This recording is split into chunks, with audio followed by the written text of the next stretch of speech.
جو لوگ اللہ پر ایمان لائیں، کہیں کہ ہمارا رب اللہ ہے، پھر اس پر جم جائیں، ان پر فرشتوں کا نزول ہوتا ہے، نہ کوئی غم کرو نہ خوف، خوشیاں مناؤ جنت کی جس کا تم سے وعدہ کیا گیا تھا۔ اللہ کی ربوبیت پر اطمینان جب انسان کو ہو جاتا، میرا رب اللہ ہے، ربی اللہ، انسان کے لیے نہ کوئی کھٹکا، نہ کوئی خطرہ، نہ کوئی خوف، نہ کوئی حزن۔ جو کچھ ہو رہا ہے کس کے اذن سے ہو رہا ہے؟ اللہ کے اذن سے۔ اللہ کے اذن کے بغیر پتہ تک نہیں ہلتا۔ یہ کوئی اندھا بہرا مادہ نہیں ہے جس سے مجھے کوئی خوف ہو۔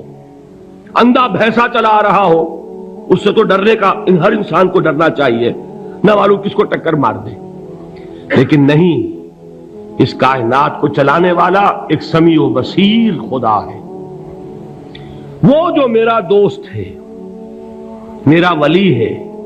اللہ ولی الذین آمنوا یخرجہم من الظلمات الی النور۔ اللہ اہل ایمان کا ولی ہے، ساتھی ہے، پشت پناہ ہے، مددگار ہے، حمایتی ہے۔ بتائیے جسے یقین ہو جائے کہ اللہ میرا مددگار، اللہ میرا محافظ، اللہ میرا پشت پناہ، اللہ میرا حمایتی، اس کے لیے کوئی خوف ہوگا؟ اس سے کوئی ڈر ہوگا؟ میں مثال دیا کرتا ہوں ایک بہت سادہ، پنجاب کے دیہات کی۔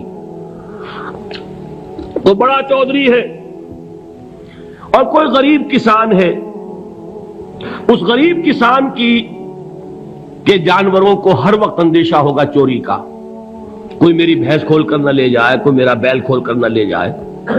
لیکن جس کے بارے میں یہ سب کو معلوم ہو کہ وہ جو بڑا چودھری ہے وہ اس کا دوست ہے، اس کی بچیا کو کوئی خوف ہوگا؟ اس کی بھینس پر کوئی ہاتھ ڈالے گا؟ اسے کوئی اندیشہ ہوگا؟ نہیں۔ کیوں؟ کہ وہ بڑا چودھری، بڑا اس کا یہاں کا سردار، جاگیردار، سب کو معلوم ہے وہ میرا دوست ہے، کوئی میرے خلاف اقدام نہیں کر سکتا۔ اس دنیا میں یہ چھوٹی سی بات اگر آپ کے دلی اطمینان اور سکون کا باعث بن سکتی ہے تو ذرا تصور کیجئے۔ میں لفظ تصور استعمال کروں گا صرف اس لیے کہ اس کا ہم جس کو کہتے ہیں ادراک اور شعور کر نہیں سکتے، اگر کے ساتھ کر سکتے۔ اگر یقین ہو کہ اللہ میرا مددگار اور یقین ہو کہ اللہ ہر آن میرے ساتھ ہے، پھر کوئی خوف، کس کا خوف؟ کوئی شے اللہ سے بالاتر ہے؟ کوئی قوت اس سے زیادہ طاقتور ہے؟ کوئی اس کے ارادے کو بدلنے والا ہے؟ کوئی اس کی مشیت کے آڑے آنے والا ہے؟ یہی بات ہے جو حضور نے فرمائی، یہ ایمان کا حاصل ہے لب لباب،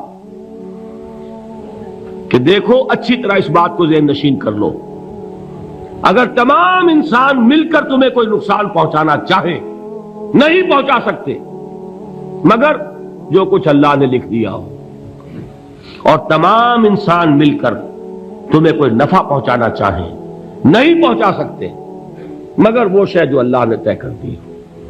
آپ پھر میں کہوں گا ذرا طاری کیجئے، اسے فرض کیجئے، اسے سوچئے، اگر اس حدیث پر ہمارا دل ٹھکا ہوا ہو تو کسی سے ڈر ہوگا؟ یہ مجھے نقصان نہ پہنچا دے، یہ میری رپورٹ خراب نہ کر دے، یہ میری انکریمنٹ نہ رکوا دے، یہ میرا یہ نہ بگاڑ دے، یہ میرے یہ نقصان نہ پہنچا دے، اس کا ڈر، اس کا ڈر، اس کا خوف، اس کی خوشامد، اس کے لیے جا کر طرح طرح سے اپنی عزت نفس کو ذلیل کروانا اس کے سامنے۔ یہ سب کچھ کیوں کرتا ہے انسان؟ جب سمجھتا ہے کہ اس کے ہاتھ میں میرا کوئی نفع ہے، اس کے ہاتھ میں میرے لیے کوئی ضرر ہے، یہ مجھے کوئی غضب پہنچا سکتا ہے، یہ مجھے کوئی نقصان پہنچا سکتا ہے، یہ میرا کوئی کام بنا سکتا ہے، یہ میری کوئی ضرورت پوری کر سکتا ہے، اسی کا نام شرک ہے۔ جہاں آپ نے یہ سمجھا کہ غیر اللہ کے اندر کوئی طاقت موجود ہے، وہی شرک ہے۔ بتوں سے تجھ کو امیدیں، خدا سے نو امیدی، مجھے بتا تو صحیح اور کافری کیا ہے؟ شرک تو یہ ہے۔ جس پر بھی تمہیں یہ خیال ہے، کلمہ ہے یہ کلمہ سوم، لا حول ولا قوت الا باللہ، ذرا اس پر دل کو کبھی اگر آپ تصور کریں پھر فرض کریں دل ٹھک جائے اس پر، کوئی طاقت نہیں۔ یہی بات تھی جو شیخ عبد القادر جیلانی رحمۃ اللہ علیہ نے اپنی وصیت میں اپنے بچے سے کہی۔ 11ویں دینے والے ہیں، لیکن حضرت شیخ عبد القادر جیلانی کی وصیت اور تعلیمات کو کتنے لوگ ہیں کہ جانتے ہو؟ یہ جن مقامات تک پہنچے ہیں وہ کس چیز کی بدولت پہنچے؟ انہوں نے جو پیغام دیا وہ کیا تھا؟ اے میرے بچے، جس طریقے سے قرآن مجید میں حضرت لقمان کی نصیحتیں جو ہے نقل کر دی گئی ہیں، میں یہ عرض کروں گا بالفرض اگر قرآن حضرت عبد القادر جیلانی کے بعد نازل ہوا ہوتا تو شیخ عبد القادر کی یہ نصیحتیں بھی قرآن میں درج ہوتی۔ اتنی اونچی نصیحتیں ہیں۔ اے میرے بچے، اس حقیقت کو ذہن نشین کر لے، لا فاعل فی الحقیقت ولا مؤثر الا اللہ۔ اس کائنات میں نہ کوئی فاعل حقیقی ہے نہ مؤثر حقیقی ہے سوائے اللہ کے۔ کسی شے میں کوئی تاثیر نہیں اگر اللہ نہ چاہے۔ آگ جلا نہیں سکتی اگر اللہ نہ چاہے، پانی ڈبو نہیں سکتا اگر اللہ نہ چاہے، زہر ہلاک نہیں کر سکتا اگر اللہ نہ چاہے، کوئی چیز فائدہ نہیں پہنچا سکتی اگر اللہ نہ چاہے۔ تو در در پہ کیوں سر جھکاتے ہو؟ در در پر کیوں جبیں سائی کرتے ہو؟ سب کے سامنے کیوں ہاتھ پھیلاتے ہو؟ ایک اللہ سے مانگو، ایک اللہ کے سامنے زمین پر اپنی جبین رکھو۔ لا فاعل فی الحقیقت ولا مؤثر الا اللہ۔ نظر آتا ہے ہمیں کہ پانی پیاس بجھا دیتا ہے، پیاس بجھانے کی صلاحیت پانی میں نہیں ہے، اللہ کے اذن سے۔ کھانا بھوک مٹا دیتا ہے، بھوک مٹانے کی صلاحیت کھانے میں نہیں ہے، اذن رب میں ہے۔ دیکھیے یہی یقین تھا حضرت موسیٰ علیہ السلام کا واقعہ یاد کیجئے۔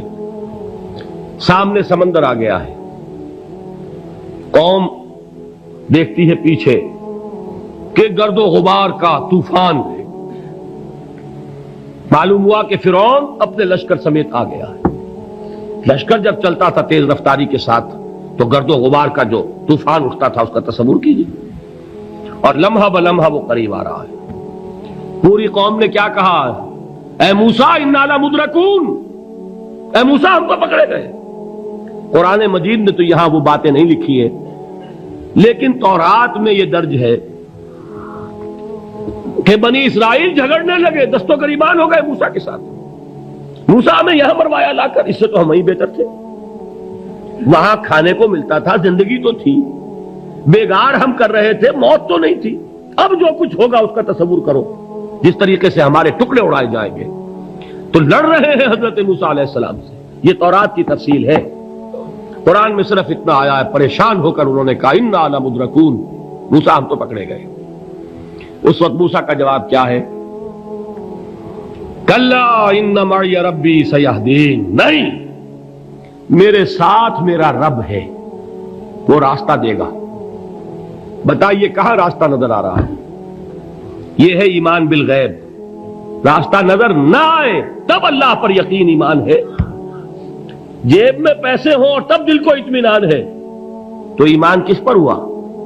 پیسے پر، اللہ پر نہیں۔ جب وسائل و ذرائع نہ ہو اور پھر یقین ہو کہ اللہ مسبب الاسباب ہے، وہ اسباب کا پابند نہیں ہے، وہ اسباب کا محتاج نہیں ہے، اسباب اس کے محتاج ہے۔ اگر یہ یقین ہے تو اللہ پر ایمان ہے، یہ نہیں ہے تو تمہارا ایمان اسباب پر ہے، وسائل پر ہے، ذرائع پر ہے، مادیات پر ہے، اللہ پر نہیں۔ اس وقت کہاں راستہ تھا؟ کوئی راستہ تھا؟ سمندر ہے اور ادھر سے لشکر آ گیا ہے۔ کلا ان معی ربی سیہدین۔ اب دیکھیے ایمان کہہ دینا آسان ہے، ہوا معکم اینما کنتم، جہاں کہیں بھی تم ہوتے ہو اللہ تمہارے ساتھ ہوتا ہے، لیکن اس کا یقین قائم ہو جائے تو زمین و آسمان کا فرق واقع ہو جائے۔ یہی بات ہوئی حضور کے ساتھ۔ غار ہے، چھپے ہوئے ہیں محمد الرسول اللہ اور آپ کے وہ یار غار ابو بکر صدیق رضی اللہ تعالی عنہ۔ اقبال نے حضرت ابو بکر کی شان میں چند اشعار کہے صرف، لیکن واقعہ یہ ہے کہ بھاری بھاری نظموں پر اور قصیدوں پر بھاری ہے۔ طویل ترین نظمیں اور قصیدے ہوں ان پر بھاری ہے. ہمت ابو بکر کی ہمت جو ہے، کشت ملت را چو ابر، جیسے بارش سے کھیتی اپجتی ہے، ابو بکر کی ہمت اور عزیمت اس امت کو اسی طرح سینچنے والی ہے. ثانیے اسلام و غار و بدر و قبر، وہ دوسرے تھے اسلام میں، دوسرے. پہلے کون تھے؟ انا اول المومنین، حضور فرماتے ہیں سب سے پہلا ایمان لانے والا میں. دوسرے ابو بکر. ویسے ہمارے ہاں یہ چلتا ہے اختلاف، حضرت علی پہلے ہیں کہ حضرت ابو بکر پہلے ہیں، لیکن اس میں بڑی خوبصورت تطبیق قائم کی ہے علماء نے، اور بہت صحیح ہے. 4 کے بارے میں فیصلہ ہی مت کرو کہ کون پہلے ہے. ان کی ایک عجیب تقسیم کر دی ہے. آزاد مردوں میں، بالغ مردوں میں سب سے پہلے ابو بکر، بچوں میں سب سے پہلے علی، خواتین میں سب سے پہلے خدیجہ، اور غلاموں میں سب سے پہلے زید ابن حارثہ. بڑی پیاری تقسیم ہے. یہ چاروں ہی پہلے ہیں، ہر ایک کے لیے اولیت ہے.